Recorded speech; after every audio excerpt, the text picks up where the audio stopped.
누가복음 9장 18절에서 27절까지 말씀을 봉독해 드립니다. 누가복음 9장 18절에서 27절까지의 말씀입니다. 예수께서 따로 기도하실 때에 제자들이 주와 함께 있더니 물어 이르시되 무리가 나를 누구라고 하느냐? 대답하여 이르되 세례 요한이라 하고 더러는 엘리야라 더러는 옛 선지자 중에 한 사람이 살아났다 하나이다. 예수께서 이르시되 너희는 나를 누구라 하느냐? 베드로가 대답하여 이르되 하나님의 그리스도시니이다 하니 경고하사 이 말을 아무에게도 이르지 말라 명하시고 이르시되 인자가 많은 고난을 받고 장로들과 대제사장들과 서기관들에게 버림받되어 죽임을 당하고 제3일에 살아나야 하리라 하시고 또 무리에게 이르시되 아무든지 나를 따라오려거든 자기를 부인하고 날마다 제 십자가를 지고 나를 따를 것이니라. 누구든지 제 목숨을 구원하고자 하면 잃을 것이요 누구든지 나를 위하여 제 목숨을 잃으면 구원하리라. 사람이 만일 온 천하를 얻고도 자기를 잃든지 빼앗기든지 하면 무엇이 유익하리요? 누구든지 나와 내 말을 부끄러워하면 인자도 자기와 아버지와 거룩한 천사들의 영광으로 올 때에 그 사람을 부끄러워하리라. 내가 참으로 너희에게 이르노니 여기 서 있는 사람 중에 죽기 전에 하나님의 나라를 볼 자들도 있느니라. 오늘 본문에 예수님께서 제자들에게 내가 누구냐라고 물으십니다. 예수를 누구라고 이해하고 고백하느냐에 따라 그 신앙은 많은 차이를 가져올 수밖에 없습니다. 기독교 신앙이 일종의 영성과 범신론으로 흐를 수 있다는 걸 기억해야 됩니다. 예수를 위대한 사람으로 이해를 하면 그 뒤를 따른다는 것이 우리가 가진 것으로 예수같이 훌륭한 인생을 사는 것이라 라고 이해할 수 있습니다. 여긴 전혀 다른 이야기를 합니다. 예수를 따른다는 게 무슨 뜻이냐? 복음서가 정의하는 대로 제자도, 제자의 길이 어떤 것이냐? 오늘 보는 대로 남들은 나를 누구라 하느냐 할 때 세례 요한이라고도 하고 엘리야라고도 하고 더러는 옛 선지자 중에 하나라고도 합니다. 너희는 나를 누구라 하느냐? 주는 하나님이 보내신 그리스도입니다. 그리스도라는 것은 히브리어로는 메시아고 메시아는 약속된 그 종이라는 뜻입니다. 하나님의 일을 완결 지으시며 모든 것을 하나님의 뜻으로 실현시킬 종, 모든 선지자들과 구별되는 독특한 지위의 그입니다. 우리는 복음서와 신약을 통하여 그분이 예수님인 것을 알고 있습니다. 그리고 예수님께서 21절에 보는 대로 경고하사 이 말을 아무에게도 이르지 말라 명하십니다. 주의해서 읽지 않으면 21절이 20절을 하지 말라는 것으로 보입니다. 그러나 그게 아니고 22절 보시면 21절부터 이어서 경고하사 이 말을 아무에게도 이르지 말라 명하시고 이르시되입니다. 뭘 금했느냐? 인자가 많은 고난을 받고 장로들과 대제사장들과 서기관들에게 버림받아 죽임을 당하고 제3일에 일어나야 하리라. 당신의 고난을 비로소 제자들에게 가르치십니다. 그 밑에 나오는 걸 보면 그래서 23절 이하에 또 무리에게 이르시되 아무든지 나를 따라오려거든 자기를 부인하고 날마다 십자가를 지고 나를 따를 것이니라 라는 제자도에 관한 분명한 가르침이 주어집니다. 예수께서 고난의 길을 가셨듯이 그를 따르는 자들은 고난의 삶을 살아야 한다 하는 것이죠. 만만치 않은 것입니다. 자기를 부인하고 자기 십자가를 진다는 것은 종종 우리는 우리가 져야 하는 짐들, 고통스러운 현실적인 어떤 장애물들을 십자가로 부르는 이들이 많이 있습니다. 말 안 듣는 자식, 우리나라 원래 전통적인 표현으로는 애물단지고, 성경적 표현을 빌어서 내 십자가야 라고 말을 하죠. 십자가는 그런 것이 아닙니다. 십자가는 자기를 부인하는 것입니다. 빌립보서 2장에 가시면 이 부분에 대한 성경에 가장 좋은 설명이 나옵니다.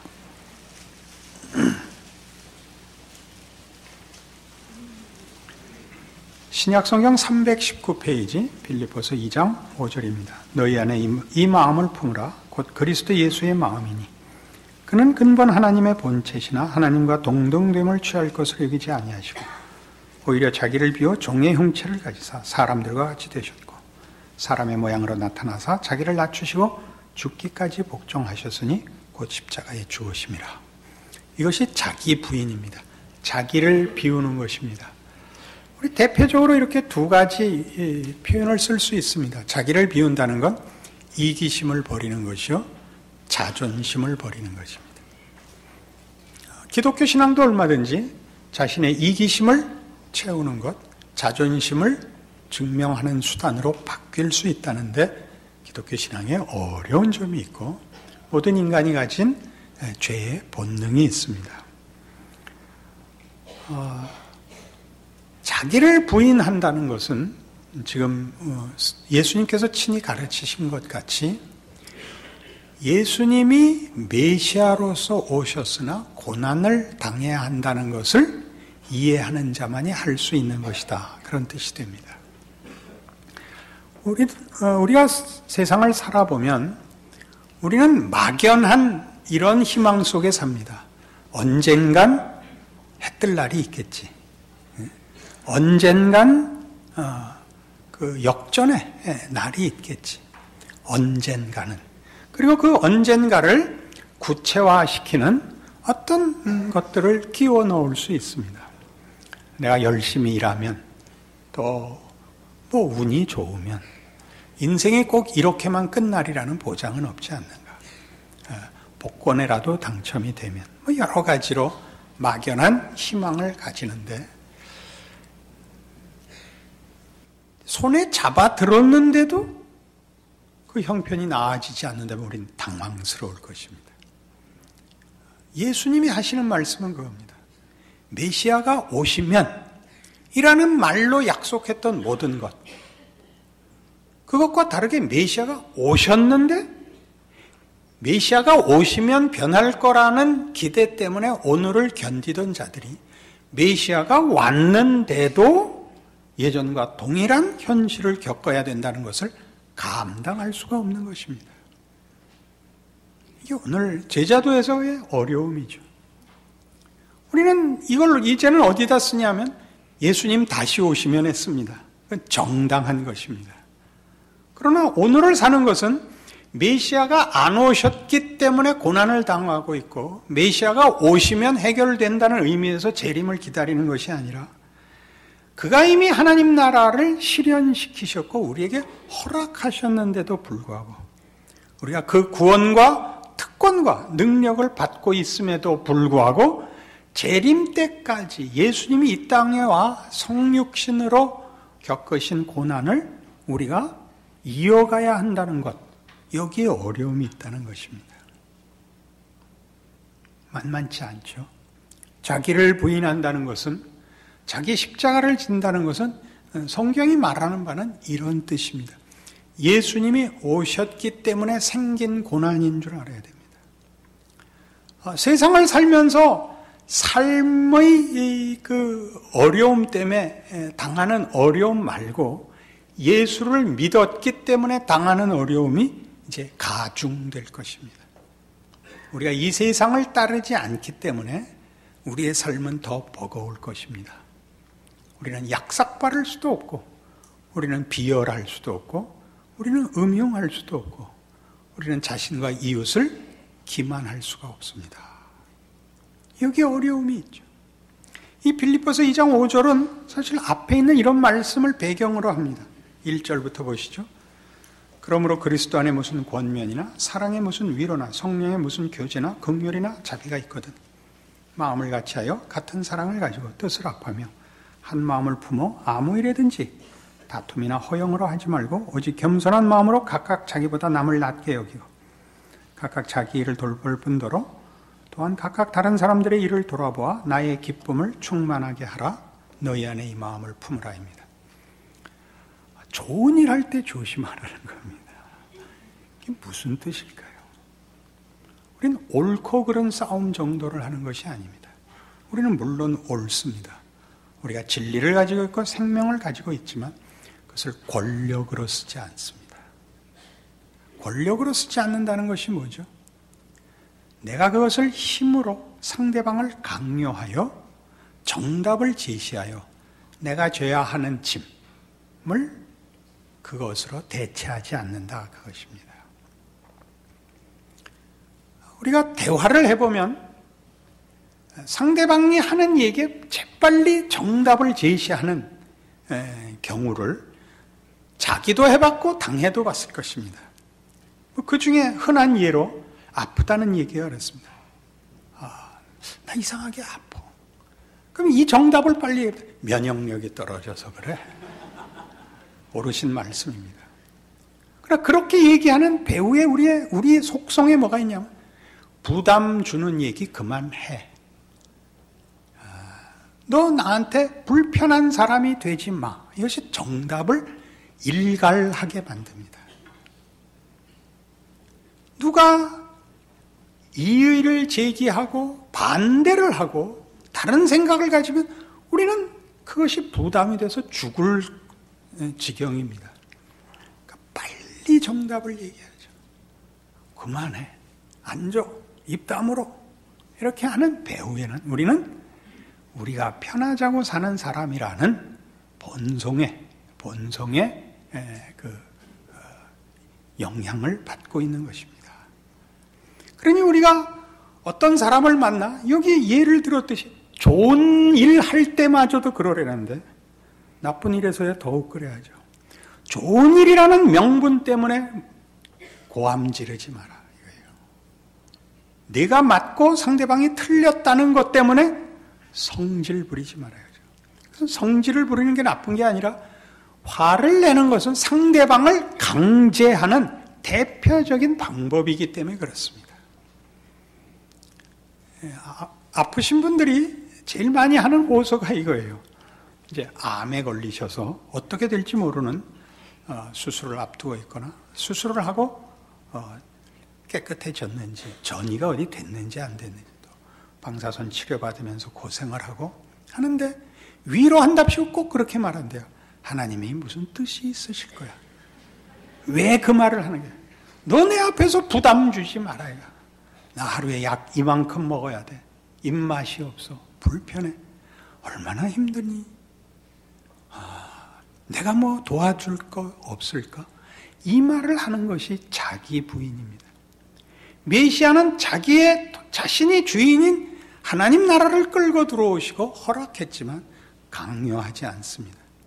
당신이 죽으시는 방법으로 자기를 비워 종의 형체를 가져 사람과 같이 되어 죽기까지 순종하십니다.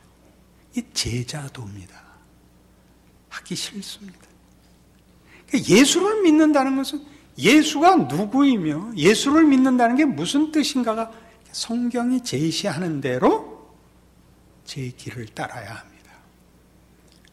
우리는 살면서 어느 시대나 그랬듯이 예수를 믿는다는 것이 권력이 되기를 바라는 그런 도전과 시험에 늘 직면하고 있습니다.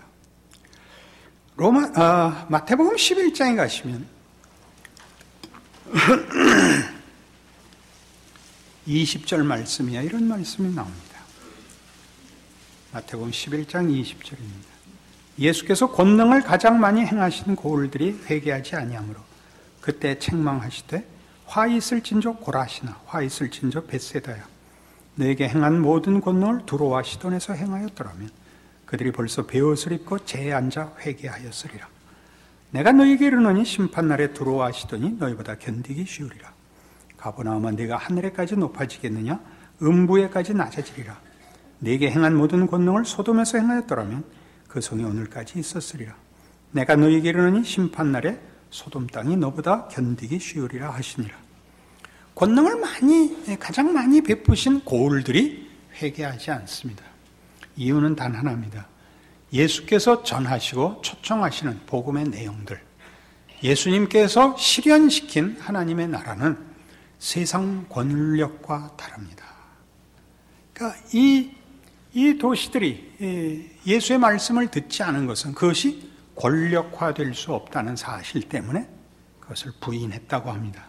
그래서 뒤이어 그 유명한 25절 이하가 나옵니다. 그때 예수께서 대답하여 이르시되 천지의 주제이신 아버지요, 이것을 지혜롭고 슬기 있는 자들에게는 숨기시고 어린아이들에게는 나타내심을 감사하나이다. 옳소이다. 이렇게 된 것이 아버지의 뜻이니이다. 지혜롭고 슬기로운 자와 대비되는 어린아이에게 주어집니다. 권력이 아니라는 대조입니다. 어른들은 이걸 주면 권력으로 쓸 것입니다. 권력으로 쓴다는 것은 자기 확인이죠. 자기 영향력의 확대이며 성경이 얘기하는 자기 부인, 그리고 십자가를 지는 것과는 다른 것입니다. 그래서 이게 나옵니다. 27절, 내 아버지께서 모든 것을 내게 주셨으니 아버지 외에는 아들을 아는 자가 없고 아들과 또 아들의 소원대로 계시를 받는 자 외에는 아버지를 아는 자가 없느니라. 수고하고 무거운 짐진 자들아 다 내게로 오라. 내가 너희를 쉬게 하리라. 나는 마음이 온유하고 겸손하니 나의 멍에를 메고 내게 배우라. 그리하면 너희 마음이 쉼을 얻으리니 이는 내 멍에는 쉽고 내 짐은 가벼움이라 하시니라. 수고하고 무거운 짐진 자들을 초청하십니다. 내가 지리라 라고 합니다. 내가 지리라. 너희도 와서 나와 멍에를 같이 하고 내가 짐지는 법을 너희도 배우라 합니다. 이 멍에라는 건 이 당시 예수님 사시던 그 당시에 농사 지을 때 2마리의 소를 묶어주는 기구입니다. 예수께서 가신 길을 함께 가야 합니다. 그것이 수고하고 무거운 짐진 자들을 부르시며 우리로 하여금 예수님 같이 수고하고 무거운 짐진 자들아 다 내게로 오라 라고 말할 수 있는 인생을 살아야 되는 것이라 말씀하시는 것이죠. 서두에 얘기한 대로 이기심과 자존심의 만족이 아닙니다. 우리가 예수님의 이 부르심, 수고하고 무거운 짐진 자들을 다 부르신다는 것은 예수께서 그렇게 사셔서 우리 모두를 하나님의 자녀로 불러낼 수 있는 연장선상에 있습니다. 그것 외에 복음을 증거할 다른 방법이 없습니다. 이런 유명한 말이 있습니다. 복음을 강요하는 것은 복음을 훼손시키는 것이다. 그죠? 왜냐하면 기독교 신앙의 핵심이 되는 이 복음은 예수 그리스도로 완성되고 예수 그리스도만이 근거인 것입니다. 거기에 다른 조건과 다른 약속을 넣는 것은 복음의 효력을, 내용을 훼손시키는 것이요. 복음이 하는 능력을 오히려 저해할 것입니다. 우리가 살면서 생각해 보십시오. 얼마나 많은 짐을 갖고 있느냐 하면 나라는 한 사람과 연결되어 있는 혈연들, 이웃들, 우리 사회에서 많이 말하는 지연, 학연에 연루되어 우리 한 사람이 홀로 뚝 떨어져 이렇게 구별되고 분리되어 존재하는 것이 아니라 싫든 좋든 연결이 되고 있습니다. 여러분 자녀를 기르시면서 조금 전에도 저거 내 십자가야 라고 얘기하는 그것이 십자가로 생각이 되는 그 잘된 해석의 하나가 이거지요. 벗어버릴 수 없는 것. 어떡하겠습니까? 자녀야. 그렇게 함으로써 우리는 할 수 없이 짐을 지게 되죠. 끊임없이 화를 내는 것은 네가 나를 힘들게 하지 말고 너라도 하나 나를 살기에 편하게 해라 이거죠. 십자가를 진다는 것은 예전 그 처형 방법에 있어서, 로마의 처형 방법에 있어서 사형 언도를 받고 또 사형 중에 가장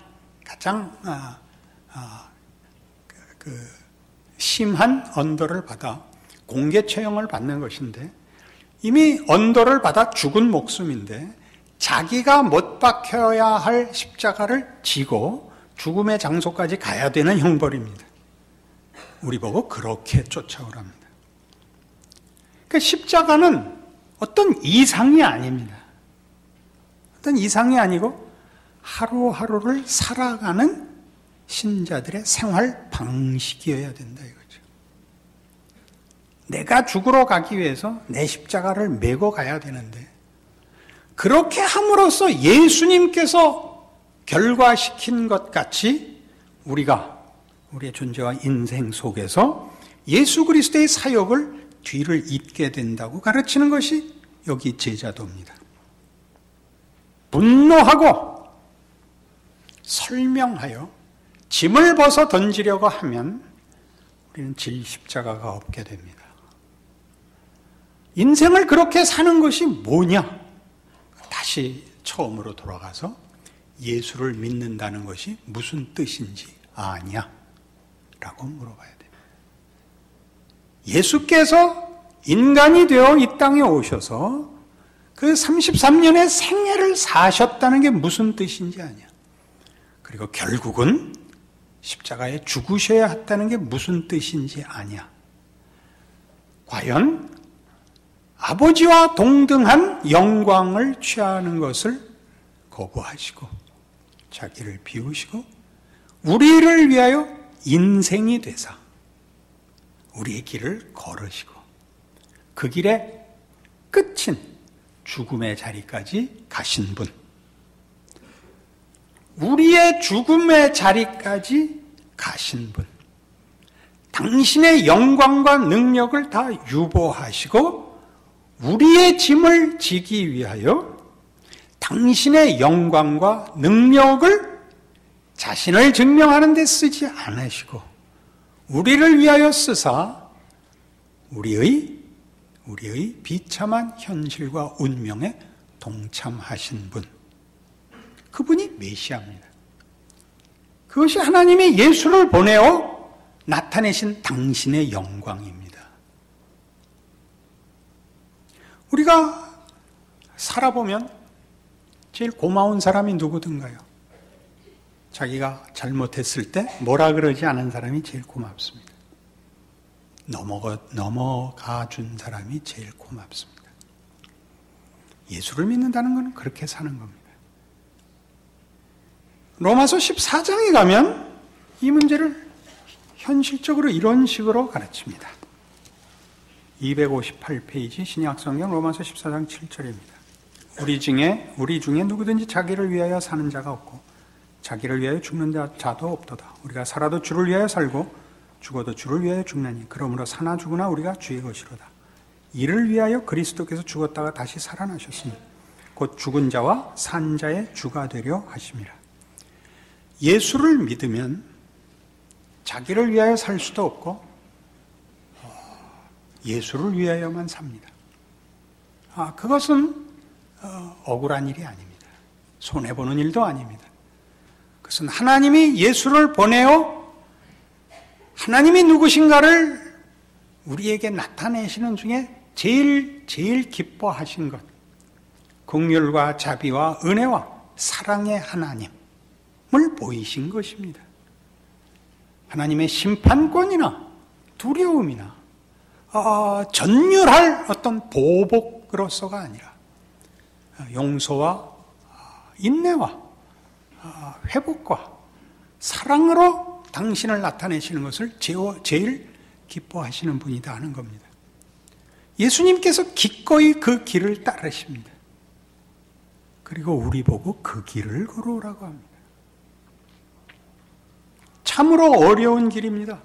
여기 로마서 14장 7절, 8절, 9절에 나온 이 문제는 왜 나왔냐 하면 당시 음식물을 먹어도 되냐 안 먹어도 되냐 때문에 그랬습니다. 로마는 국가적 신이 있었고 시장에 나오는 모든 육류는 그 신전에 그 국가 신들에게 바쳐지고 나오는 제물이었습니다. 다니엘 때 그랬던 것 같이. 그래서 우상에게 제물로 바쳐진 것 우리는 먹지 못한다 라는 신자들과 우상이 어디 있냐? 지들이 있다고 믿고 있는 거지 실제는 없는 것 아니냐? 고기는 고기 아니냐?